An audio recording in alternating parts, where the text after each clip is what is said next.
The tennis world fell silent for a moment. Not the kind of silence that comes from boredom, but the kind of silence that follows a bombshell. The kind of silence that leaves millions of fans holding their breath, waiting for words that could change everything. Alexandra Eala, the 21-year-old Filipina sensation. The girl who had just won her first WTA title. The girl who had conquered Washington. The girl who had packed stadiums and broken records. The girl who had climbed to world number 20 and become the biggest draw in women's tennis. She had just lost a 6-4, 6-0 defeat to Belinda Bencic in Toronto. A loss that snapped her 7-match winning streak. A loss that left her battered, bruised, and exhausted. A loss that made the tennis world wonder, what went wrong? In her post-match interview, Alex Eala revealed something that exposed the truth behind her defeat. Something that no one had expected. Something that explained why the unstoppable force had suddenly been stopped in her tracks. The fatigue, the pressure, the emotional toll, she bared it all. In her words, sent shockwaves through the tennis world. The scene was Toronto, the National Bank Open, a WTA 1000 tournament that had witnessed history in the making. Alexandra Eala had arrived as a champion, fresh off her historic Washington title victory. She had become the first Filipino to win a WTA title, and she had climbed to a career-high world number 20. The world was at her feet. The Filipino community in Toronto, the largest in Canada, had turned out in full force. Flags filled the stands, chants echoed through Sobeys Stadium, and the atmosphere was electric. But tennis is a brutal sport. It doesn't care about your past victories. It doesn't care about your rankings. It only cares about what happens on the court. And on this night, something went terribly wrong. Eala faced Belinda Bencic, a 29-year-old Swiss veteran, a former world number 4, an Olympic gold medalist, a woman who had won the Canadian Open 11 years ago when she was just 18 years old. Bencic was a seasoned champion, a master of the hard courts, a player who had seen it all. And she was hungry for another victory. From the very first point, the match felt different. Eala, who had been invincible for 2 weeks, looked tired. Her movements were sluggish. Her serves lacked their usual sting. Her ground strokes were off target. Something was wrong. The crowd sensed it too. They had come to see the giant killer. They had come to see the girl who had defeated Iga Swiatek, Jessica Pegula, and Naomi Osaka. They had come to witness another miracle. But instead, they saw a young woman struggling to keep up. Bencic jumped to an early lead, breaking Eala's serve in the third game. Eala fought back, as she always does. She broke Bencic's serve twice, leveling the first set at 4-4. For a moment, it looked like the old Eala was back. The fighter, the warrior, the girl who never gives up. But then, the wheels came off. Bencic, sensing her opponent's vulnerability, raised her game. She broke Eala's serve in the 9th game, then held serve to win the first set 6-4. The second set was a disaster. Bencic completely dominated, winning 6 games in a row. The final scoreline was 6-4, 6-0 in just 1 hour and 13 minutes. It was Eala's first bagel loss of the season. Her 7-match winning streak was over, and the tennis world was left wondering, what happened to the unstoppable Alex Eala? After the match, Alex Eala walked off the court with her head held high. She smiled at the crowd, waved to her fans, and disappeared into the tunnel. But inside, she was hurting, not just from the loss, but from everything that had led up to it. When she finally spoke to the media, she revealed the truth. And it was a bombshell. Tough one today. I think Belinda put me in some really tough situations. I think she played really well. I wasn't able to kind of get myself out, and out of a certain mood, Eala said. Her words were measured, controlled, but there was something underneath them, something deeper, something that exposed the fragility of her situation. For the first time, Eala admitted what everyone had suspected. She was exhausted. She had been running on fumes. The past 2 weeks had taken everything out of her. She had played 7 matches in Washington, winning her first WTA title against the best players in the world. She had flown to Toronto, played 2 more grueling 3-set matches, and faced a fresh, well-rested opponent in Bencic. And her body had finally given out. It's always tough, of course, after a loss, but like I said, I'm looking back at these past maybe 2 weeks as a really big positive. I think I played really well. I've gotten through so many obstacles. Of course, right now, there's that initial kind of just a little tired and down from the match, she confessed. But it wasn't just physical fatigue.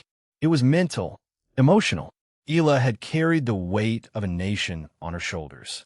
The Philippines, a country of 110 million people, had been watching her every move. They had packed stadiums, filled social media with support, and stayed up late to watch her matches. The pressure was immense. And then there was the ankle injury. During her match against McNally, Eala had rolled her right ankle. She had taken a medical timeout. She had limped through the rest of the match. But she had fought through it. She had won, and she had been determined to keep going. Against Benick, the ankle was still a problem. She was nursing it throughout the match, struggling to move with her usual agility. Her defensive game, which had made her so dangerous, was compromised. Benick, a tactical genius, had exploited this weakness perfectly. The stars had aligned against Eala, and she had finally admitted it. What made Eala's revelation so powerful was her honesty. She didn't make excuses. She didn't blame her opponent. She didn't complain about the schedule. She accepted the loss with grace and dignity. And she opened up about the emotional toll of being a global superstar. I mean, of course, I knew it was the last time that I was going to be out on that court for a while. So, the atmosphere this whole week has been just incredible. It's hard to describe to other people kind of the feeling of being in that stadium full of course, the fans and all the love. Eala said she had felt the love. She had seen the Philippine flags waving in the stands. She had heard the chants of Eala, echoing through the stadium, and she had been deeply moved by it all. But that love came with a price. It came with expectations. It came with pressure. And at the end of the day, she was still just a 21-year-old girl who was trying to do something no one from her country had ever done. I'm super grateful for the experiences that I've had here in Toronto. It's been an amazing debut. I'll carry these memories with me for a really long time, she said. Her voice was calm, but there was a hint of emotion underneath it. She was fighting back tears. And then she revealed the most vulnerable part of her journey. She talked about the need to count her blessings. She mentioned her health, something that had been a priority for her. She admitted that despite the loss, she was healthy, and that was something to be grateful for. But yeah, I'm healthy, which is something I'm super grateful for, something that's obviously on the top of my priority all the time. So, yeah, I'm counting my blessings. I'm taking the lessons that I've had from these 2 weeks and hopefully implementing them even more and in a better way in Cincinnati and New York, Eala said. This was not the arrogance of a superstar. This was the humility of a champion. A champion who knows that failure is part of the journey. A champion who knows that every defeat is a lesson. A champion who knows that the greatest victories come after the darkest defeats. Eala's fans, who had filled the stadium in Toronto, understood this. They cheered her off the court. They gave her a standing ovation. They knew that this loss was just a temporary setback. They knew that the giant killer would be back.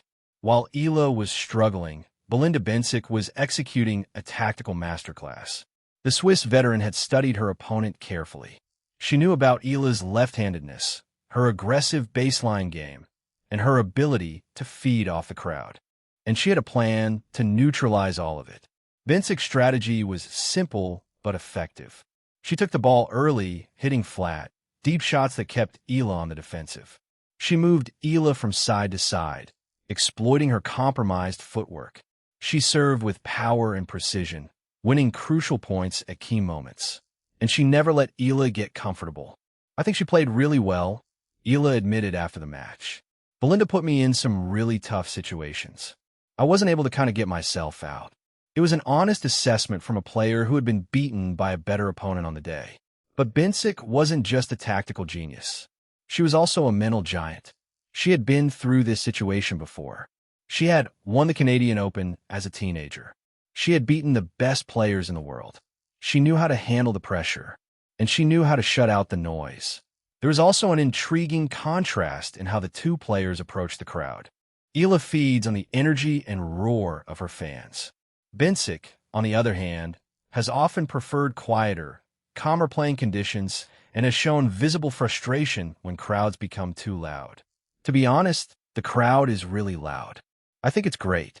I think it's great for tennis to see a new fan base showing up, and especially the younger generation, Benick said after the match. I know most of you guys were cheering for Alex, but I still have to say it was very nice for me to play in front of you all. Thank you so much for the great crowd tonight. It was a gracious comment from a champion who had just defeated the sport's biggest draw. Benick knew that Eala was the fan favorite. She knew that the crowd was rooting for her opponent. And yet, she had stayed focused. She had executed her game plan. And she had won. Benick's victory was more than just a win. It was a statement. It was a reminder that experience matters in tennis. It was a reminder that the old guard is still dangerous. And it was a warning to the rest of the tour. Belinda Benick is back. The loss in Toronto was a bitter pill to swallow. But for Alex Eala, it was not the end of the road.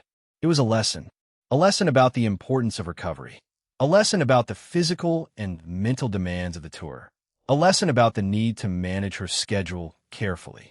Eala's summer had been nothing short of spectacular.